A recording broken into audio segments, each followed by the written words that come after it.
بسم اللہ الرحمن الرحیم. میں ہوں فریہ ادریس اور آپ دیکھ رہے ہیں میرا یوٹیوب چینل. مقصد اس یوٹیوب چینل کا یہی ہے کہ وہ باتیں جو کہ ہم آن ایئر جب اپنا پولیٹیکل ٹاک شو کر رہے ہوتے ہیں منڈے ٹو فرائیڈے آپ دیکھتے ہیں اب تک ٹی وی پر اس کو، تو وہ ایک بڑا پولیٹیکلی کریکٹ ٹائم ہوتا ہے جہاں پر آپ بیک گراؤنڈ انفارمیشن میں بہت زیادہ نہیں جا سکتے اور اپنی پرسنل ایکسپیرینسز بھی نہیں بتا سکتے. یہاں پر ہم وہ باتیں کر سکتے ہیں اور آج ایک ایسا ہی دن ہے جہاں پر میں خود بھی گئی تھی کوریج پہ 16 دسمبر کو پشاور میں جب اے پی ایس کا واقعہ ہوا تھا. اور بہت دفعہ ہم کوریج کے لیے جاتے ہیں مگر کچھ واقعات ایسے ہوتے ہیں جو آپ کی ذہن میں ہمیشہ کے لیے نقش چھوڑ دیتے ہیں. اینڈ 16 دسمبر 2014 ایک ایسا ہی دن تھا. وہ تو میں نے اپنی آنکھوں سے دیکھا تھا کس طریقے سے جرنلسٹ رو رہے تھے، کس طریقے سے کلیجے پھٹ رہے تھے. جو پیرنٹس تھے ان کی کیا حالت تھی، جو باقی بچ جانے والے تھے ان کی کیا حالت تھی. ہر ایک کی آنکھ نمناک تھی. ایسا بڑا مشکل وقت تھا ہماری ہسٹری میں اور ہم نے سبق سیکھا اس سے.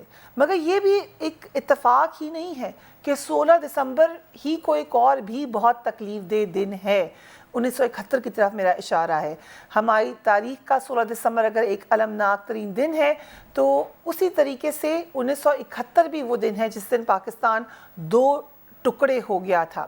6 سال قبل یہ ہوا تھا کہ اس تاریخ کو یعنی 16 دسمبر 2014 کو پشاور میں اے پی ایس میں 140 بچوں اور ان کے اساتذہ کو بے دردی سے شہید کر دیا گیا. وار آن ٹیرر کا اگر آپ سمجھیں کہ ایک کلائمیکس تھا، وہ دہشت گرد جتنا آگے جا سکتا تھا وہ چلا گیا. مگر کچھ آپ ان دونوں واقعات کو آج دیکھیں سامنے. ہم میں سے بہت سارے لوگ ایسے ہیں جن کو صرف 16 دسمبر 2014 ہی یاد ہے. 1971 میں ہم پیدا نہیں ہوئے تھے، لیکن وہ بھی ایک بہت تکلیف دہ دن تھا. ہماری ہسٹری میں اگر کوئی دن سٹینڈ آؤٹ کرتے ہیں تو یہ دو سانحات ہیں جن میں 45 سال کا فرق ہے، مگر ان دونوں سازشوں کا مرکزی کردار ایک ہی ہے. اور آج میں نے آپ کو یہی بات بتانی ہے. ہمیشہ کہتے ہیں کہ جہاں آپ اپنے دوستوں کو پہچانیں وہاں اپنے دشمنوں کو بھی ضرور پہچانیں. بھارت ہمارا سب سے بڑا دشمن جو کئی دہائیوں سے یہی کوشش کر رہا ہے کہ ہم تباہ و برباد ہو جائیں، ہم ہوں ہی نہ.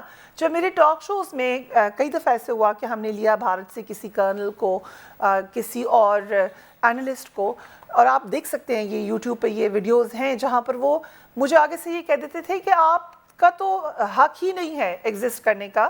تو میں کبھی ہنس پڑتی، میں کبھی حیران ہوتی اور میں سمجھتی تھی یہ ایسے ہی کہتے ہیں جسٹ لائک دیٹ. یہ تو مجھے وقت لگا سمجھنے میں کہ there is a method to this madness. Actually Bharat میں نہیں نہ صرف تسلیم کیا گیا پاکستان کو ابھی تک، بلکہ ابھی تک وہ سمجھتے ہیں کہ یہ غلط ہوا بٹوارا اور ایک سسٹمیٹک طریقے سے وہ چاہتے ہیں کہ پاکستان کی ایگزسٹنس ختم ہو. یہ تو سلوٹ ہے محمد علی جناح کو کہ انہوں نے ہمیں یہ ملک دے دیا، ورنہ کوئی شک نہیں تھا کہ یہ ملک ہمیں نہ ملتا. اور اس وقت جو نریندر مودی کی حکومت ہے وہ اسی قسم کی حکومت ہے. سو یہ اب آپ سمجھیے 16 دسمبر اینڈ دین 16 دسمبر 1971 مشرقی پاکستان میں جو بھارت نے مداخلت کی اس میں تو کوئی دو رائے نہیں ہے. وزیر اعظم نریندر مودی خود اس کا اعتراف کر چکے ہیں، جبکہ سانحہ اے پی ایس کے پیچھے بھی بھارتی رو کا ہاتھ تھا. مارچ 2016 میں پاکستان کو ایک اہم کامیابی ملی اور وہ یہ تھی کہ بلوچستان میں ان کا ایک بھارتی کمانڈر کلبھوشن یادو کو گرفتار کر لیا گیا. سو بہت ساری باتیں وہاں سے کھلیں. اس نے کلبھوشن یادو نے بھارتی دہشت گردوں کے حوالے سے بڑے اہم انکشافات کیے کہ کس طرح بھارت افغانستان اور ایران کے ذریعے کراچی اور بلوچستان میں دہشت گردی کر رہا تھا. اے پی ایس کا بھی واقعہ ہوا تو میں آپ کو بتاتی چلوں کہ اس وقت بھی یہ بات ہوتی تھی بھارت کی، لیکن کیونکہ پاکستان ایک رسپانسبل اسٹیٹ ہے تو کھل کر کبھی بھی ہم نے یہ بات نہیں کی تھی. ابھی آپ کو یاد ہوگا کچھ عرصے پہلے موئی یوسف صاحب نے کرن تھیپارکر کو جب ایک انٹرویو دیا وہاں پر انہوں نے پھر کھل کر یہ بات کی. اور پھر حال ہی میں پاکستان نے بھارتی دہشت گردی کے تمام جو ٹھوس ثبوت تھے وہ بھی یونائٹڈ نیشنز کے سامنے پیش کر دیا. انہوں نے کہا یہ لیں اب یہ آپ کے سامنے ہے، اب آپ فیصلہ کریں. کچھ روز قبل ایک اور بڑی اہم بات ہوئی جس کا میں نے ایک پہلے بھی بلاگ کیا تھا کہ یورپی یونین کی تحقیقاتی ادارے ڈس انفو لیب نے پاکستان کے خلاف جو بھارت کا ایک منظم نیٹ ورک تھا اس کا بھانڈا پھوڑا، جس کے ذریعے بھارت گزشتہ 15 سال سے پاکستان کے خلاف جھوٹا پروپیگنڈا کر رہا تھا. اس کے لیے ایک مردہ پروفیسر اور 750 سے زائد جعلی میڈیا آرگنائزیشنز کو استعمال کیا گیا. بھارت کا مکروہ چہرہ ساری دنیا کے سامنے اب آہستہ آہستہ بے نقاب ہو رہا ہے. وہ جو گولڈن شائننگ بھارت تھا وہ اصل میں کتنا بدصورت ہے, اور کس طریقے سے اپنے ایک نیبر کو جس کا ساتھ دینا چاہیے تھا کوشش کرتے رہے کہ ایگزسٹنس ہی ختم ہو. سو اس لیے جب 16 دسمبر کو دل دکھتا ہے نا تو یہ یاد رکھیے کہ یہ دل کس نے دکھایا ہے. 2 ماہ قبل ہی امریکی جریدے اب یہ فورن پالیسی نے ایک رپورٹ دی ہے, Indians and Central Asians are the new face of the Islamic State. یہ بڑی اہم ہے اس کو پڑھنا, کیونکہ ایک پالیسی اسٹیٹمنٹ ہے جو ایک شفٹ بنی ہوئی تھی دنیا بھر میں کہ جی مسلمانی دہشت گرد ہے, پاکستانیوں میں ایکسٹریمزم ہے. اس رپورٹ میں بھارت کو عالمی نمبر 1 دہشت گرد قرار دیا گیا ہے. یہ جو رپورٹ ہے اس کے سامنے یہ تمام باتیں لکھی گئی ہیں. فارن پالیسی کی جو یہ رپورٹ جس کا میں ذکر کر رہی ہوں اس میں بہت ساری باتیں ہیں. وہ یہ بھی کہہ رہے ہیں کہ بھارت کی عالمی دہشت گرد تنظیم داعش کے ساتھ گہرے تعلق ہے اور وہ اس کو ہائی لائٹ کرے ہیں. پھر انہوں نے یہ بھی بتایا کہ داعش اور بھارتی گٹھ جوڑ عالمی اور علاقائی سلامتی کے لیے سنگین خطرات پیدا کر چکا ہے, اور انہوں نے وہ چیدہ واقعات بتائے ہیں جہاں پہ دنیا حیران ہوئی دیکھی کہ بھارت کا نیٹ ورک نکل رہا ہے. Again this report this exposure tells you کہ بھارت کی انتہا پسند پالیسی اگین جو ہندوتوا ہے وہ ہی اصل خطرہ ہے خطے کے لیے, اس ریجن کے لیے. تباہ کن پالیسی ہے یہ, اور اگر دنیا نے اس کا نوٹس نہ لیا تو اس کے دورس اثرات ہوں گے. Again, I'll quote from this, جو میں نے کچھ باتیں کی, انہوں نے کہا many experts on terrorism, جو terrorism کے experts ہیں ان کا focus seems to have shifted. Many experts who previously thought کہ far right کہ extremism جو ہے وہ religious ideology اسلام سے نکل رہی ہے, ان کو یہ سمجھ آنا شروع ہوئی کہ far right گورنمنٹ جو آ رہی ہے اور ہیویلی ریلیجن میں وہ بلیو کرتی ہے, ایک خاص قسم کے سیکٹ میں بلیو کرتی ہے, اس کے نیٹ ورکس مل رہے ہیں, ان کے تانے بانے مل رہے ہیں ان نیٹ ورک سے, جو مودی صاحب RSS کی ایڈیالوجی, ہندوتوا کی ایڈیالوجی اس کو پروموٹ کر رہے ہیں. اور جو حالیہ دہشت گردی کی کاروائیاں ہیں دنیا میں جو بڑی ہوئیں, بالخصوص سری لنکا کہ ایسٹر میں جو بم دھماکے ہوئے 2017 میں, آپ کو یاد ہوگا نئے سال کے موقع پر ترکی میں کلب پر حملہ ہوا, اور نیو یارک اور اسٹاک ہوم حملے بھی آپ کو یاد ہوں گے.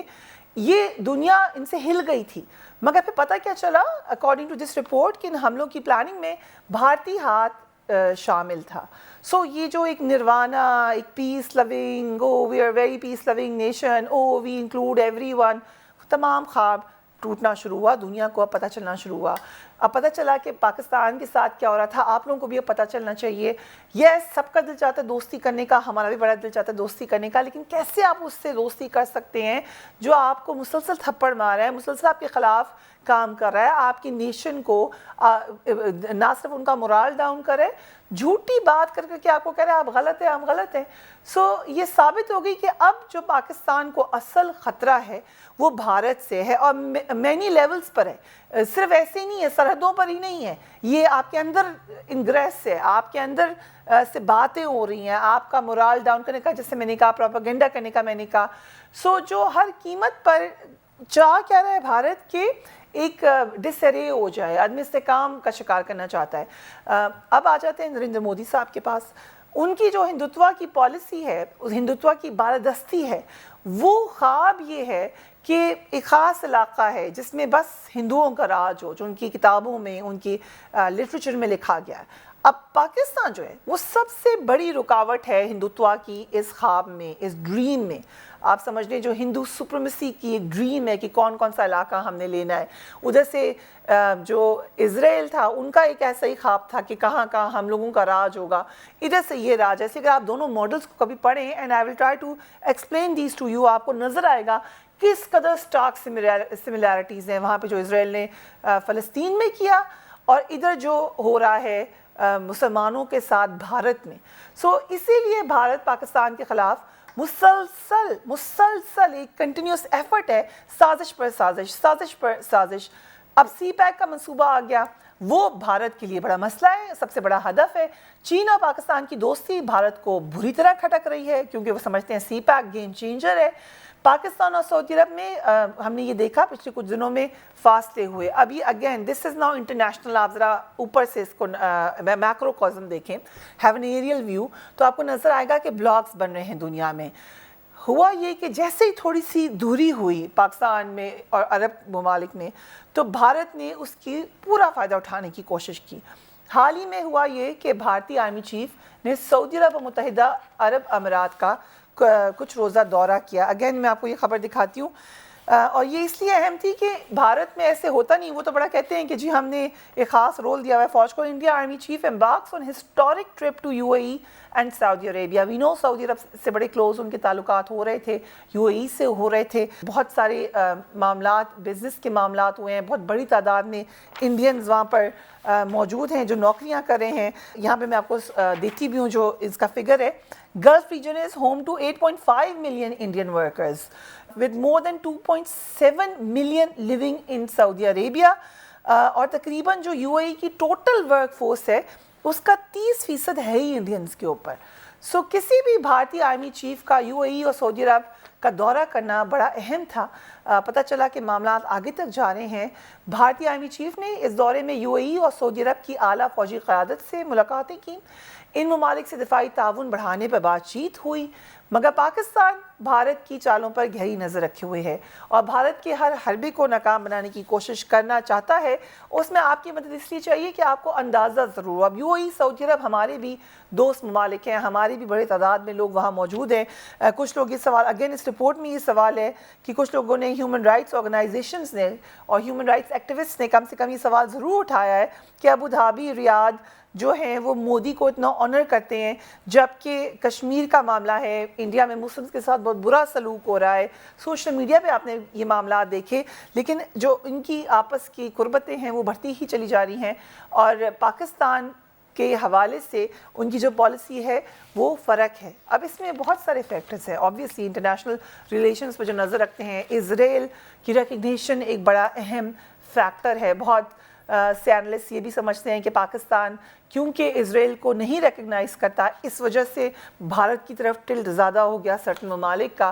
یہ بھی ایک حقیقت ہے کہ بدلتی ہوئی دنیا میں جب ایک زمانے میں عرب اسرائیل کانفلکٹ تھا, اب ہم عرب اسرائیل کانفلکٹ کو ختم ہوتا ہوا عرب کانفلکٹ دیکھ رہے ہیں. مگر پاکستان کی جو ایڈیولوجیکل سٹانس ہے اسرائیل پہ وہ نظریاتی ہے, کسی عرب ملک کی وجہ سے نہیں ہے.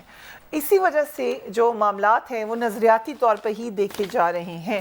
ان دی اینڈ ہمیں دیکھنا سب سے زیادہ یہی ہے کہ جب خطے کے رنگ بدلتے ہیں تو ہم نے کہاں پر اپنی شفٹ کرنی ہے, اور اگر شفٹ کرنی ہے تو ساتھ ہی ساتھ ہم یہ بھی چاہتے ہیں کہ ہمیں یہ اچھی طریقے سے پتا ہو کہ آپ کا انیمی نمبر 1 ہے کون. سو جب 16 دسمبر یاد آتا ہے تو یہ مت بھولیے گا کہ ایک بار نہیں 2 بار ہمیں تکلیف پہنچائی اسی ملک نے, جس سے ہم نے بڑی کوشش کی بڑے لمبے عرصے تک کہ ہم نے حالات اچھے رکھیں. حالات کوئی بھی نہیں چاہتا کہ خراب ہو, لیکن ان معاملات سے آگاہی ہونا بھی ضروری ہے. آج کے لیے اتنا ہی. Do take care of your self. اللہ حافظ.